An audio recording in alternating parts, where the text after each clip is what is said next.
I am here today to speak directly to you, the choir.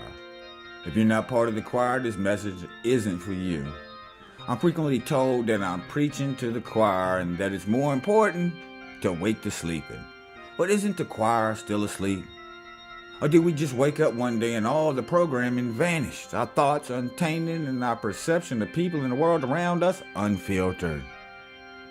Are you, members of the choir, awake enough to acknowledge you're still half asleep?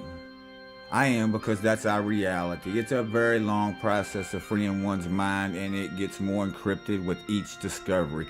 Just when you think that you've woken up, pay close attention to yourself. Analyze the thoughts that pop in from your subconscious mind when you see, hear, taste, or feel something. They are the telltale signs of something that has been going on for centuries. Do you realize in the high Renaissance time period, voluptuous women were the most sought after? Today they are looked at as overweight. What changed? And who changed it? How many times does thoughts pop in your mind from nowhere about people you see but don't know? Thoughts like, wow, she looks like a model. Or that guy's a bum, he needs a haircut. Or she ought to be ashamed of herself coming at the house dressed like that. Pocket protector, he must be smart. Or after meeting people for the first time and getting the feeling of the thumbs up or the thumbs down to later find out you were wrong. Can you look at someone you don't know without an assumption popping in your head because of the way they dress, their hair, their build, their possessions, etc.? Are you aware that your favorite food wouldn't be your favorite food if you were born in another culture? Your favorite food would probably be something you hate now. You ever hate something because everyone else likes it and you rationalize it by saying it's overrated? You see, we're even programmed to program ourselves as needed. So am I awake? No. But I'm working on it. And that needs to be admitted before real progress can be made. I accept my fate that I'm never going to be totally free, and I won't make it to the top of the mountain, but I will climb as high as I can. I will get as close as I can, and I will have one heck of a view when all is said and done.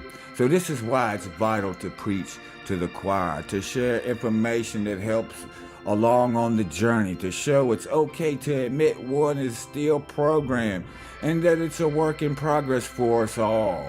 I preach to the choir to motivate, inspire, and learn from. Not because I think I know it all, I most definitely do not. I just want us to be as aware as possible to how much our minds have been compromised so that we can make it an easier path for future seekers, as was done by our predecessors for us.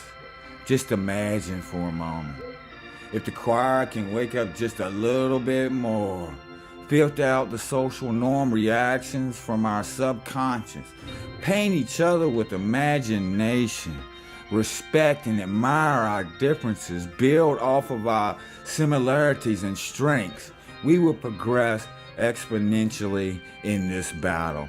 If we cannot do this with the rest of the world yet, we should at least be able to do it with our own choir. No, you gotta crawl before you walk. Resist the urge to run. What does the choir all want? The truth. So if the person over here thinks the world's flat, and you think that's just crazy, and you think that there's more important things to focus on like spine, stop that reaction and accept that there are different paths to the same place. It's okay to disagree or have different opinions. No one has to hate each other over it though. It's actually healthy, and if approached with that mentality, you will find that the thing that brings us all together, truth, will be more visible than ever before, while the things that keep us separate will seem minuscule and irrelevant. So the time of the novice era is over. Time to try something different, starting within ourselves. I'm Change the Channel. This has been a message to the choir, and I'm out.